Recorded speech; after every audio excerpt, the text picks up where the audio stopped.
एक पति पत्नी की बेमिसाल प्रेम कहानी। दोनों साथ में जीने की मरने की कसम खाते थे। एक कंपनी में काम करने के दौरान दोनों का मुलाकात होता है और दोनों कसम खाते हैं कि हम लोग दोनों साथ में जिएंगे, साथ में मरेंगे। और ऐसा होता है कि कुछ दिन वह कंपनी में काम करने के बाद दोनों लोग आपस में पसंदा पसंदी करते हैं, परिवार वालों को बताते हैं। परिवार वालों भी तैयार हो जाते हैं रिश्ता को लेकर और दोनों का शादी किया जाता है। और शादी के बाद लड़का जो था वह कनाडा चल जाता है काम करने के लिए और उसको अपने पत्नी के बिना मन नहीं लग रहा था और वह अपने पत्नी के वहाँ काम ढूँढता है। पत्नी को भी कनाडा बुला लेता है, लेकिन वहाँ जाने के बाद दोनों का हालात बिगड़ने लगता है और दोनों एक-दूसरे से मनमुटाव करने लगते हैं और यहीं से खटास चालू हो जाता है। और यहीं नहीं बात रुकता है, मनमुटाव इतना ज़्यादा बढ़ जाता है कि दोनों मार-पीट हाथापाई तक उतर आते हैं। लड़का कभी भी अपनी पत्नी को मार दिया करता है, इसलिए पत्नी गुस्से में आकर कनाडा से चली आती है इंडिया। इंडिया आने के बाद लड़का पे वह एफआईआर करवा देती है और फिर तलाक की अर्जी भी लगा देती है। इधर वह लड़का तक जब तलाक का अर्जी पहुँचता है तो वह लड़का भी तैयार हो जाता है कि मैं उसे तलाक दे दूँगा। लेकिन वह लड़का समझ नहीं पा रहा था, अपने आप को सँभाल नहीं पा रहा था कि एक महिला जो कि हमारी पत्नी थी, वह हमसे बेतन्हा प्यार किया करती थी। जीने-मरने की कहानी और कई तरह की कहानियाँ हम लोग कहा करते थे, लेकिन अचानक उस तरह वो कैसे कर रही है। लेकिन वह लड़का खुशी-खुशी तलाक पर सिग्नेचर कर देता है तलाक पेपर पे और उसे तलाक मिल जाता है। फिर वह लड़की दूसरे लड़का से प्यार करने लगती है, उससे शादी कर लेती है और वह कनाडा से जब घर लौटता है तो पता चलता है कि उसकी पत्नी किसी और लड़के के साथ शादी करके जीवन काट रही है। लेकिन वहाँ उसे तकलीफ नहीं होता है, पता चलता है कि अब वो कनाडा जा नहीं सकता है, इसलिए उस पे जो एफआईआर हुआ था, उसके वजह से वह अदर कंट्री नहीं जा सकता है। यहीं से उसका गुस्सा बनता है और फिर प्लान बनाता है, उस लड़की के साथ ऐसा करता है, जिसे उसने कभी कल्पना भी नहीं सोचा था कि मैं इस महिला के साथ ऐसा करूँगा। लेकिन गुस्से में आकर जो कदम उठाता है, उससे उसकी पत्नी का जीवन लीला खत्म हो जाता है, लेकिन उसका जीवन बर्बाद हो जाता है, एक लड़का का जीवन बर्बाद हो जाता है। यानी कि इसमें 3 परिवार के जीवन टोटल बर्बाद हो जाते हैं और एक लड़की की जान चला जाता है। कहानी को आगे सुनने के लिए वीडियो पर बने रहें। हाँ, तो नमस्कार, आप देख रहे हैं द रियल ग्रामर में आपके साथ रंजित साहू। तेलंगाना प्रदेश के हैदराबाद शहर में एक जिला लगता है पदपल्ली और वहीं एक मंथानी जगह लगता है। वहीं एक लड़का रहा करता था जिसका नाम महेश होता है और महेश पढ़ाई करने के बाद उसे सॉफ्टवेयर इंजीनियर का नौकरी लग जाता है और वहीं तेलंगाना में रहकर सॉफ्टवेयर इंजीनियर का नौकरी कर रहा था। कंपनी में आने जाने के दौरान एक लड़की से मुलाकात होता है उसका। लड़की का नाम सुनीता होता है। सुनीता और जो महेश थे वो एक ही कंपनी में काम किया करते थे, तो दोनों बातचीत करते हैं पहले और यह बातचीत का सिलसिला आगे बढ़ता है और दोनों एक दूसरे से प्यार करने लगते हैं और प्यार भी आगे बढ़ता है तो दोनों रिलेशन में आ जाते हैं। उसके बाद दोनों फैसला करते हैं कि क्यों ना हम दोनों शादी कर लें, इसलिए कि दोनों सेटल थे। फिर दोनों को लगता है कि अपने अपने परिवार वालों से बात करना चाहिए। दोनों अपने अपने परिवार वालों से बात करते हैं तो दोनों के परिवार वाले तैयार हो जाते हैं, इसलिए कि दोनों एक ही कंपनी में काम किया करते थे और दोनों कहीं ना कहीं सेटल थे। तो दोनों के रजामंदी से 2022 में इन दोनों का शादी हो जाता है बड़ा धूमधाम से। शादी होने के बाद ये दोनों एक साथ हो जाते हैं और वही कंपनी में जाकर काम करने लगते हैं और अब दोनों एक दूसरे का पति पत्नी बन चुके थे और अच्छा जीवन कट रहा था इन दोनों को। तब तक पता चलता है 2023 में कि जो महेश है उसका नौकरी कनाडा में लग गया है और वह अब कनाडा जा सकता है नौकरी करने के लिए और वह काफी ज्यादा खुश होता है। अपने पत्नी को बताता है तो पत्नी दुखी होती है कि हमसे आप दूर जा रहे हैं, लेकिन वह बोलता है कि मैं तेरे लिए भी कनाडा में नौकरी ढूंढूंगा और तुम्हें भी वहीं बुला लूंगा। फिर दोनों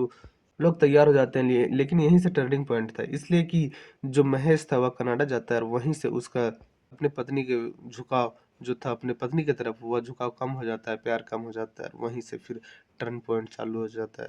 कनाडा तो चल जाता है महेश 2023 में। उसके बाद अपने पत्नी के लिए नौकरी वहाँ ढूंढता है और उसके पत्नी के पास लेटर आता है कि आपका भी नौकरी कनाडा में लग गया, आप भी नौकरी जाके कर सकते हैं कनाडा में। और यह लेटर के बारे में अपने पति को बोलती है सुनीता और फिर फ्लाइट का टिकट निकाला जाता है और ये जो सुनीता थी वो फ्लाइट से चली जाती है कनाडा। फिर से दोनों एक साथ हो जाते हैं, लेकिन दोनों का अलग अलग कंपनी था, दोनों अलग अलग कंपनी में काम करने जाते थे और कुछ दिन तो ये दोनों को कनाडा में भी ठीक चलता है, लेकिन पति को कहीं न कहीं मनमुटाव होने लगता है, इसलिए कि दोनों का जो समय था वह एक साथ बहुत कम कट रहा था, इसीलिए मनमुटाव भी चालू हो जाता है। और पति जो था वह पहले तो डाँटा दबाया करता है, लेकिन वह हाथापाई पे उतर उतर जाता है और कई बार उस सुनीता को मारता-पीटता था। सुनीता उससे तंग आ जाती है और वो फैसला करती है कि मैं फिर से इंडिया जाऊँगा, मैं इसके साथ यहाँ पे नहीं रह पाऊँगा और वह इंडिया चली आती है। इंडिया आने के बाद वह तेलंगाना पुलिस स्टेशन जाती है और वहाँ महेश के ऊपर मारपीट का एक मुकदमा लगाती है और एक तलाक की अर्जी भी लगा देती है। इधर महेश को पता चलता है कि मेरी पत्नी हमसे तलाक लेना चाहती है, तो वह खुशी-खुशी तलाक दे देता है। अब तलाक लेने के बाद उसकी पत्नी वही कंपनी में जुड़ जाती है,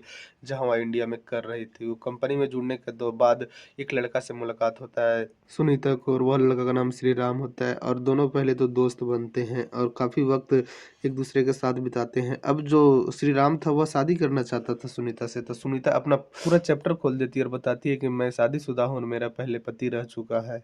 यह कहानी सुनने के बाद श्री राम को ज़रा सा भी ऐतराज़ नहीं होता और बोलता है कि मैं तुम्हें अपनाने के लिए तैयार हूँ, मैं तुमसे शादी करने के लिए तैयार हूँ। उसके बाद फिर से दोबारा जो सुनीता थी वह श्री राम से शादी कर लेती है घर वालों की मर्ज़ी से। यह शादीशुदा जीवन सुनीता का बहुत अच्छा कट रहा था और सुनीता को ज़रा सा भी भनक नहीं था कि आगे हमारे साथ होने वाला क्या है, लेकिन बहुत बड़ा घटना हो जाता है ऐसा। 2025 में महेश को पता चलता है कि उसकी माँ बीमार है, उसका दिल का दौरा पड़ा है और महेश अपने अपने माँ से मिलना चाहता था और अंतिम समय में अपने माँ के साथ रहना चाहता था और कनाडा से वह इंडिया चले जाता है। तब तक पता चलता है उसकी उसकी माँ का मौत हो चुका है और मौत होने के बाद अपने माँ का अंतिम क्रिया करता है। अंतिम क्रिया करने के बाद कुछ दिन वह घर पे रुकता है, 5 से 7 दिन, और उसे फिर लगता है कि कनाडा जाना चाहिए, वहीं काम करना चाहिए, और वह कनाडा जाने के लिए जब तैयार होता है तो उसे पता चलता है कि अब वह कनाडा नहीं जा सकता, इसलिए उसका पासपोर्ट रद्द हो चुका है। उसके पासपोर्ट पे लुक ऑफ सर्कुलर लागू हो चुका था, अब वह बाहर देश नहीं जा सकता था, इसलिए जो केस उस पे हुआ था उसी केस की वजह से यह हालत बना था। अब वह सोचने लगता है कि मेरे जीवन में जो भी उतार चढ़ाव हुआ है वह सुनीता की वजह से हुआ है। सुनीता की वजह से मेरी माँ का भी जान गया है और हमारा नौकरी भी गया है, हम बाहर अब जा भी नहीं सकते। वह जो महेश था वह इंडिया में कई तरह के काम ढूँढने की कोशिश करता है, लेकिन यहाँ काम नहीं मिल पाता है। वह डिप्रेशन में जाने लगता है, प्लान बनाता है कि अब सुनीता को कुछ करना होगा और सुनीता के बारे में पता करने लगता है। तो दोस्तों के माध्यम से पता चलता है कि श्री राम नाम के व्यक्ति से वह शादी कर ली है और वह श्री राम जो है वह भी सॉफ्टवेयर इंजीनियर है। यह बात सुनने के बाद महेश को और ज़्यादा गुस्सा आता है और पता करने लगता है, तो करीबन 2 महीना लग जाता है पता करने में कि सुनीता कहाँ रह रही है। तेलंगाना के ही एक ग्रीन सिटी पड़ता है, वहीं सुनीता रह रही थी अपने पति के साथ उसी के घर में। उसके बाद वहाँ पहुँचता है और 15 दिन तक रेकी करता है महेश की उसके पति कब घर से बाहर जाता है और उसके घर में कोई नहीं रहता है, कब वह जो उसकी पत्नी सुनीता है वह कब अकेली रहती है। तो एक दिन 18 फरवरी 2026 का दिन था, 11:46 हो रहा था, सुबह का वक्त था और वह उसके दरवाजे पे जाता है और बेल बजाता है। बेल बजाने के बाद दरवाज़ा खुलता है, लेकिन सामने से जो थी वह सुनीता ही थी और इधर से उसका पहले वाला पति महेश था। महेश कुछ बोलता तब तक सुनीता उधर से दरवाज़ा बंद करने लगती है। अब ज़ोर लगाता है महेश और दरवाज़ा को खोलकर अंदर हो जाता है और सुनीता को कुछ बोल ही रहा था। सुनीता बोलती मैं चीखने-चिल्लाने लगूँगा। जो महेश था वह दरवाज़ा लॉक कर देता है और वह बोलता है तुम चीखेगी तो मेरे साथ कुछ हो जा रहा है, मैं तुम पे हमला कर दूँगा। सुनीता गिड़गिड़ाते हुए बोलती है कि मैं 4 महीना का प्रेग्नेंट हूँ और मैं शादीशुदा जीवन में ठीक हूँ, मुझे दखल-अंदाज़ी मत करो, मुझे डिस्टर्ब मत करो, मुझे अकेले छोड़ दो। और इतना कहकर वह चीखने-चिल्लाने लगती है। उसके बाद महेश का गुस्सा बढ़ता है और महेश अपने बैग में 2 नारियल काटने वाला चाकू और कुछ पेट्रोल लेके गया था। इधर सुनीता लगातार चीखे जा रही थी। आस-पास के लोग इकट्ठा होते लेकिन दरवाज़ा बंद होने की वजह से लोग कमरे तक नहीं पहुँच पा रहे थे। सब दिलासा दे रहे थे कि पुलिस को फ़ोन कर दिया हूँ, पुलिस आ रहा है, तुम्हें बचा लिया जाएगा। लेकिन इतना में महेश का गुस्सा बढ़ता है और अपना बैग खोलता है और वही चाकू निकालता है और उससे वार कर देता है सुनीता के सर पे। कई वार करने के बाद ज़मीन पे गिर जाती है और धीरे-धीरे सुनीता शांत होने लगती है। एक बगल में गमला रखा हुआ था लोहा का, उस गमले से सुनीता के लगातार सिर पे भी मारता है महेश, उससे सुनीता को वहीं मौत हो जाता है। सुनीता पूरा शांत हो जाती है और लोग इधर से जब महेश को डराते हैं कि तुम बाहर निकलो तुम्हारा खैर नहीं, तो महेश क्या करता है, एक बाथरूम में जाकर छुप जाता है, दरवाज़ा नहीं खुलता है। पुलिस भी आती है, दरवाज़ा खुलवाने की बहुत कोशिश करती है, दरवाज़ा नहीं खुलता है, तो पुलिस आखिर में दरवाज़ा को तोड़ती है और अंदर जाती है, तो देखती है कि सुनीता का कत्ल हो चुका है लेकिन महेश है नहीं। महेश को ढूँढा जाता है तो वह बाथरूम में छुपा हुआ था। पुलिस उसे पकड़ती है, उसको अपने हिरासत में लेती है और उसे थाने लेके जाती है। इधर सुनीता के बॉडी को पोस्टमार्टम करवाने के लिए भेज देती है। महेश से पूछताछ करती है पुलिस, तो महेश वही सारा कहानी बताता है जो हमने आपको पीछे बताया कि हमसे पहले शादी हुआ था सुनीता का, सुनीता से तलाक होता है लेकिन वह हमारे ऊपर एफआईआर करवा देती है और हम कनाडा से अपनी माँ के अंतिम संस्कार के लिए गाँव आते हैं। लेकिन दोबारा जब कनाडा जा रहे थे तो लुक ऑफ सर्कुलर लग गया था मेरे पासपोर्ट पे, इस वजह से हम बाहर नहीं जा सकते हैं और हमारे अंदर एक गुस्सा फूटता है कि हमारे जो भी ज़िंदगी में उतार-चढ़ाव हुआ है, मेरी माँ का मौत हुआ है, हमारा नौकरी से हाथ गया है और मेरा शादीशुदा जीवन खराब हुआ है, वह सुनीता की वजह से हुआ है और सुनीता ही इसका ज़िम्मेवार है, इसीलिए उसको नहीं छोड़ेंगे। और इतना दिन का रैकी करने के बाद सुनीता के पास पहुँचते हैं और सुनीता घर में अकेली होती है और इस तरह का पुलिस महेश का बयान दर्ज कर लेती है और सबूत के तौर पे वही चाकू और पेट्रोल और जो गमला थी वह बरामद करती है। अब इसके ऊपर चार्जशीट तैयार होगा और यह मामला कोर्ट जाएगा। लेकिन वह सुनीता का सिर्फ़ कत्ल नहीं किया, उसके पेट में 4 महीना का बच्चा था, उसका भी कत्ल किया, यानी कि 2 लोग का कत्ल किया। अब इस मामला में महेश को खैर क्या सज़ा मिलता है, लेकिन जो महेश किया है उससे श्री राम के जीवन पे भी बुरा असर पड़ा है, उसके परिवार वालों को भी काफ़ी ज़्यादा सदमा लगा है, इसलिए कि उसे श्री राम ने अपने परिवार वालों को नहीं बताया था कि वो पहले से भी शादीशुदा थी सुनीता।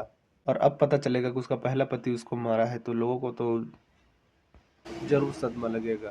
लेकिन अगर सुनीता जो भी केस की थी महेश के ऊपर, वह केस वापस ले ली थी तलाक के बाद, तो शायद महेश को यह नौबत नहीं आता, बाहर देश चला जाता वह कनाडा, तो उसको गुस्सा नहीं बनता सुनीता के ऊपर इस तरह।